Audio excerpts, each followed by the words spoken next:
Bonjour, j'ai invité cette semaine François Bizot, ethnologue, qui a écrit Le silence du bourreau, qui est édité chez Flammarion, et Xavier Darcos pour son Dictionnaire amoureux de la Rome antique, édité chez Plon.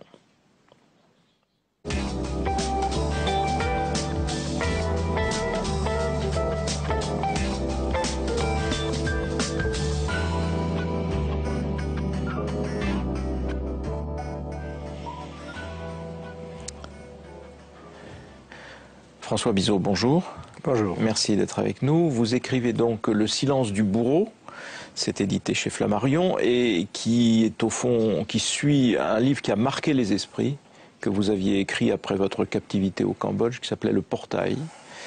Mais ça va nous amener peut-être, avant d'entrer dans le vif de ce sujet, qui est une méditation au fond sur l'humanité des bourreaux, et donc sur la difficulté d'appréhender ce phénomène-là, et les déchirements que ça peut provoquer chez qui est confronté à cela.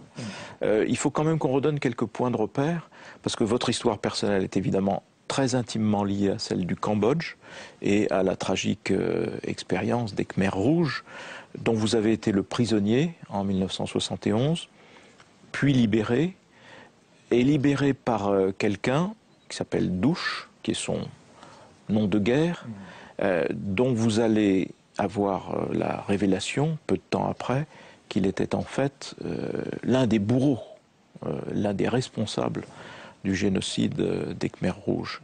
Alors on va peut-être, vous nous redonnez peut-être quelques points de repère comme cela, oui, avant que nous entrions dans le vif de votre ouvrage. Le Portail, en réalité, je parle vraiment d'un Khmer rouge, et je parle d'un homme, Douit, très précisément, et c'était donc, j'ai été arrêté en 1971, et puis est relâché, alors que je ne devais pas l'être, je devais être exécuté comme mes co-détenus, par cet idéologue qui avait 27 ans à l'époque, j'étais un peu plus jeune que moi,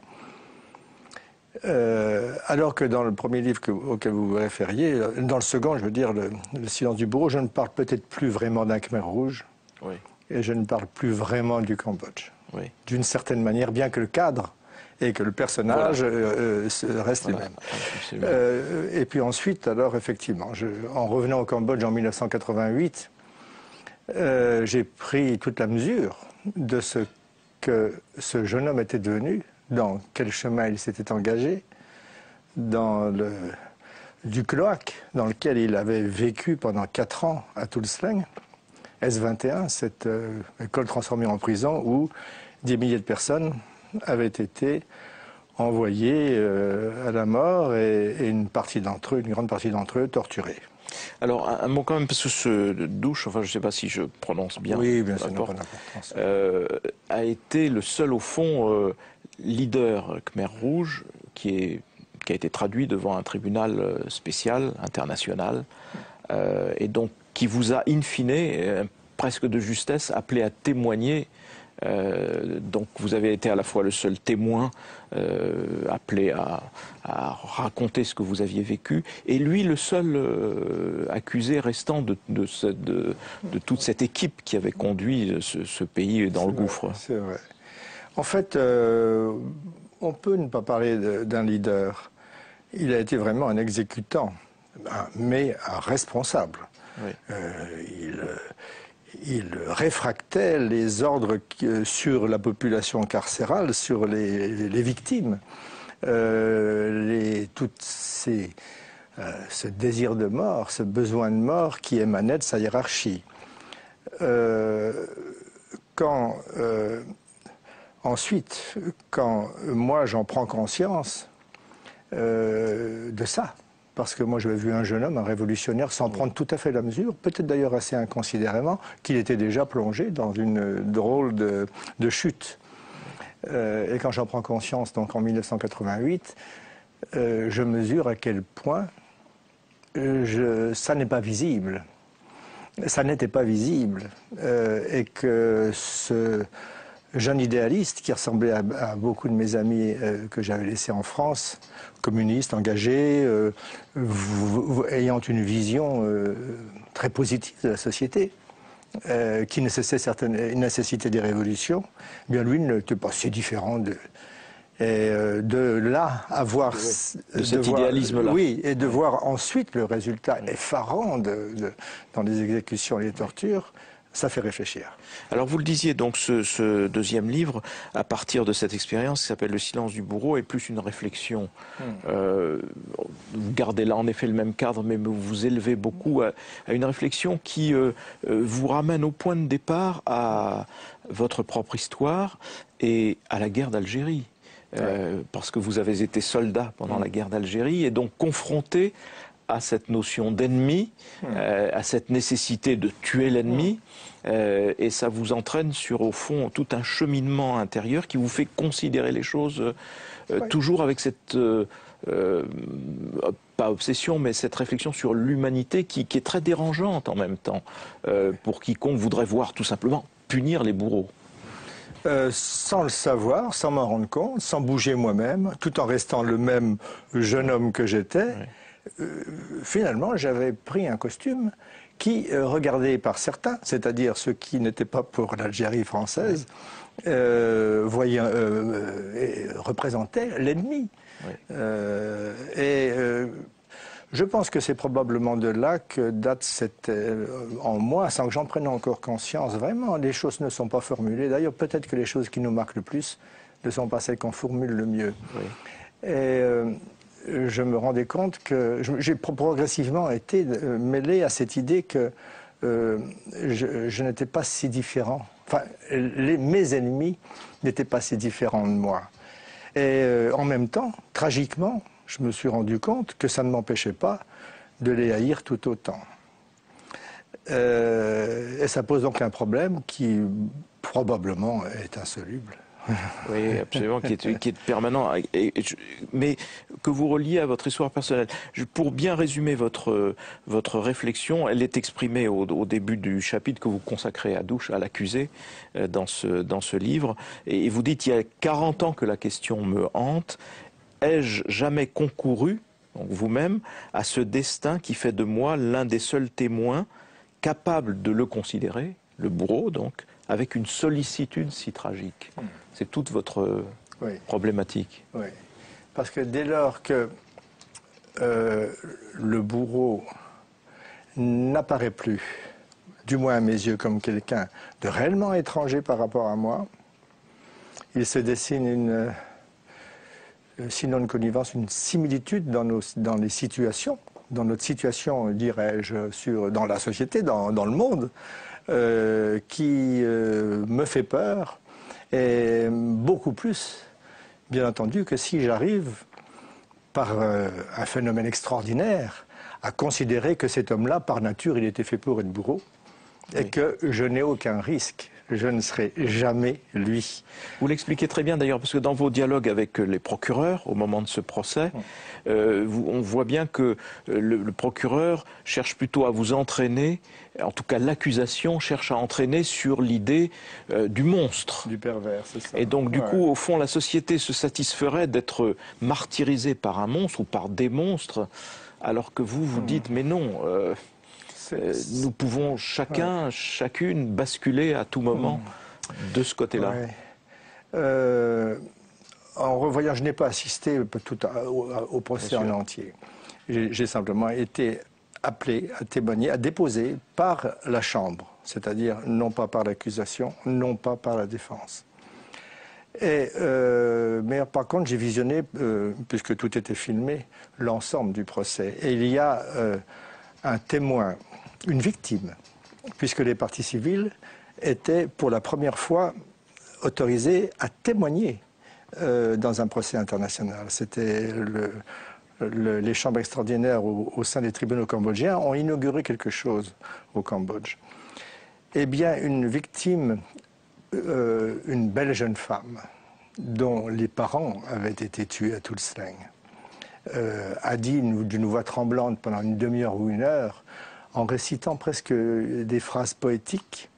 Elle a conclu en s'adressant à Douit, en s'adressant au bourreau qui avait symboliquement tué ses parents. Elle lui dit, quand je vous regarde, j'ai honte pour vous et j'ai honte de moi. Oui. Et ça m'a fait frémir parce que je le pense profondément. Et ce passage de lui à moi, c'est probablement la pire des équations. Alors, si on se projette un petit peu aujourd'hui, donc vous-même, vous êtes ethnologue, votre passion, c'était d'étudier au Cambodge et d'apporter voilà, une part de la connaissance de cette culture, de ce pays-là, ce qui a fait d'ailleurs votre obsession d'y rester, etc. Avec le recul aujourd'hui, comment regardez-vous ce pays ? Avec le recul, alors je peux vous dire que je ne suis plus la bonne personne pour voir ce pays. Comme probablement les Khmers qui ont construit encore ne seraient plus les bonnes personnes pour regarder encore aujourd'hui. Oui. Et probablement, en entrant au Sénat, ceux qui ont été au début ne seraient plus les bonnes personnes pour le voir. Je crois que de génération en génération, il y a une déception qui s'installe par simplement le mouvement des choses. Pas toujours une destruction, mais peut-être une dégradation. En tout cas, le Cambodge que j'ai connu n'est plus celui que j'ai aimé. Les gens m'inspirent beaucoup de... Il y a une véritable misère, j'allais dire encore, je dirais à nouveau, ou je dirais peut-être que cette misère-là, elle est nouvelle. Et c'est une misère fondamentale, humaine, c'est-à-dire que les gens n'ont pas le recours de cette force de la tradition qui leur permettait finalement de subsister dans un monde traditionnel. Oui. Où chacun avait sa place. Aujourd'hui, c'est devenu un pays sauvage, détruit en grande partie pour ses forêts, détruit par la guerre, par les Khmers rouges qui ont abattu les forêts pour les vendre aux Thaïs. Et puis, d'une certaine manière, je ne suis plus la bonne personne pour voir cela. Et en même temps, il y a plusieurs questions qu'on aurait envie de vous poser sur ces... Par exemple, comment ce petit pays qui était littéralement paradisiaque, alors paradisiaque au sens presque rousseauiste du terme, comment bascule-t-il dans ce délire de sang et de mort, etc. Les certitudes. La certitude de faire mieux, d'enlever ce qui ne va pas dans une situation présente pour des lendemains qui chantent. Et la révolution qui s'est installée au Cambodge, au nom du paysan, n'était pas du tout une révolution de paysans.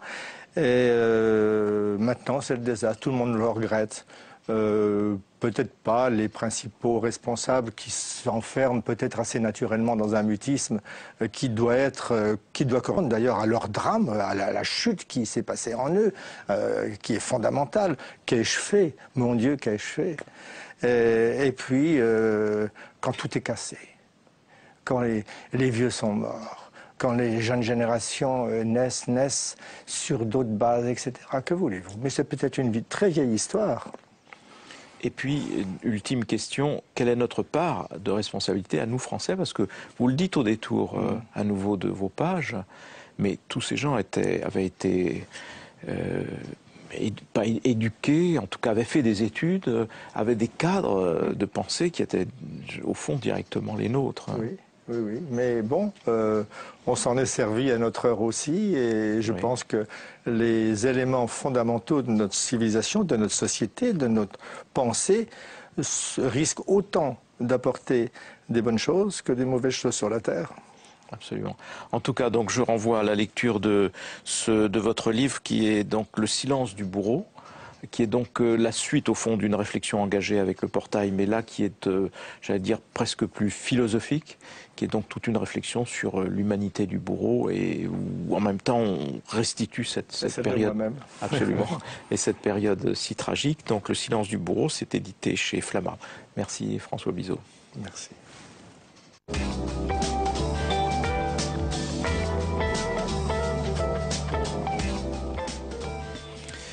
Xavier Darcos, bonjour. Bonjour. Merci d'être avec nous. On vous a connu ministre, notamment ministre de l'Éducation nationale. Aujourd'hui, vous présidez aux destinées de l'Institut français. On en dira peut-être un mot tout à l'heure parce que c'est toute l'action culturelle extérieure de la France. Mais vous êtes aussi un auteur spécialiste de la langue latine, de la culture latine. Vous avez écrit sur Tacite, et d'autres.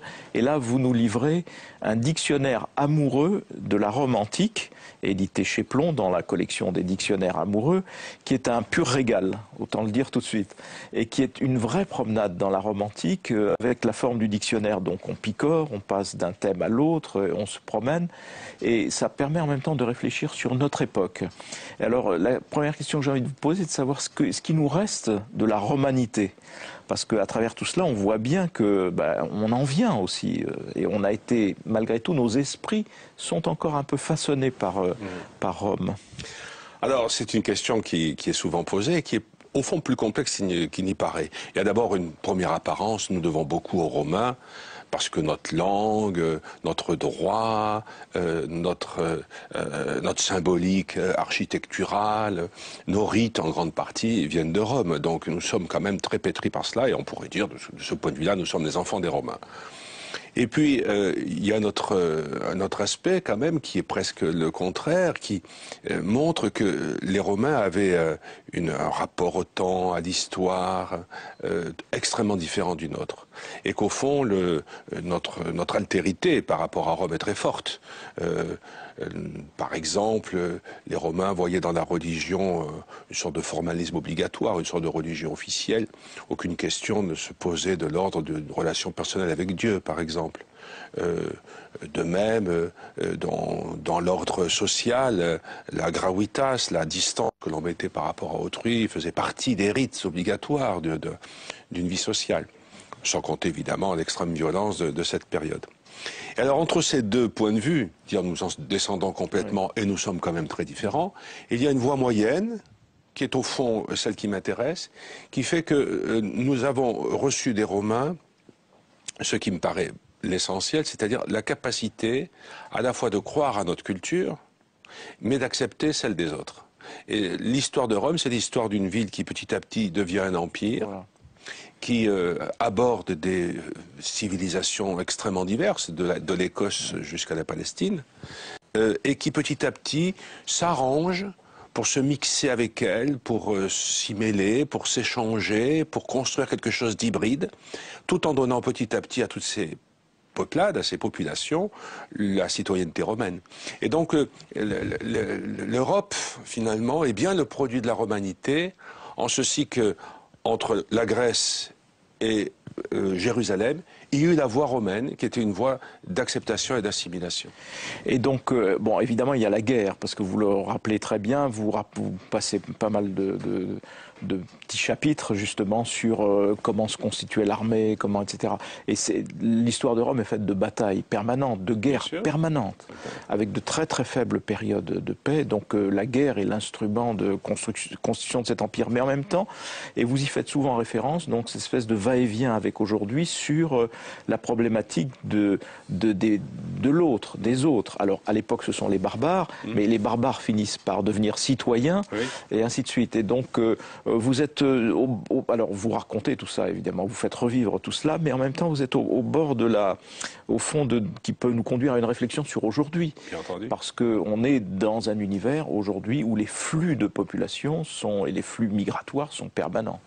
Les Romains ont très tôt compris que leur expansion trouverait un point d'arrêt, un point de limite, géospatial d'ailleurs pour commencer. Ce qui a fait d'ailleurs échouer l'Empire finalement à partir du IVe siècle après Jésus-Christ, c'est sa dimension. C'est qu'on ne savait plus où ça s'arrêtait. Quand on arrivait vers le Caucase, vers les frontières germaniques, le mur d'Adrien au nord de l'Écosse, enfin la Numidie, c'est-à-dire l'Afrique, à un moment tout cela ne tenait plus. Bon.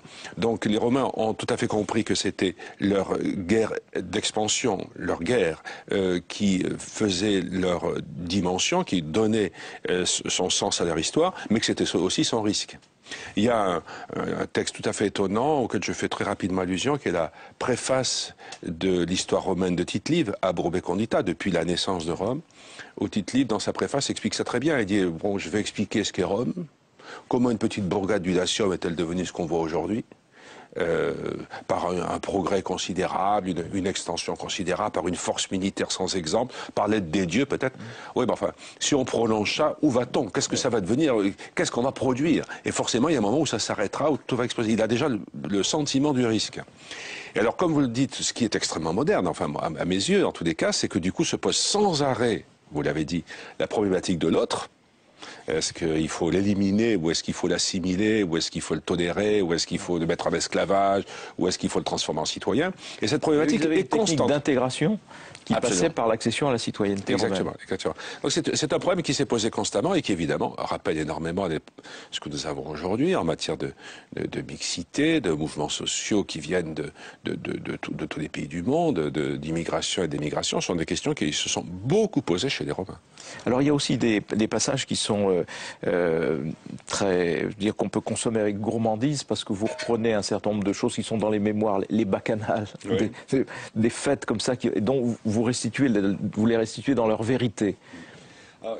Les Romains sont très amateurs de festivités. Les jours fastes, les jours où on célèbre des fêtes, sont très importants. C'est presque un tiers de l'année. Hein. Donc il y a des fêtes sans arrêt. C'est mieux que les 35 heures. C'est mieux que les 35 heures. On travaille un jour sur 3, pratiquement. Et donc il y a énormément de fêtes. Le calendrier romain est extrêmement compliqué. D'ailleurs, les Romains n'y comprenaient plus rien. Ils ne savaient plus exactement ce qu'ils fêtaient. C'était pratiquement impossible de s'y retrouver. Mais enfin, il y avait des moments très forts, les bacchanales, les saturnales, qui correspondent aux solstices d'hiver, qui correspondent aux fêtes de Noël aujourd'hui, et qui d'ailleurs ressemblaient beaucoup à ce que nous faisons encore à Noël, des échanges, des consommations excessives, avec un côté aussi très festif, très carnavalesque. Et puis il y avait un goût tout à fait prononcé pour les rites les plus compliqués. Et donc j'ai essayé de montrer comment ces rites fonctionnent, comment les Romains les comprenaient.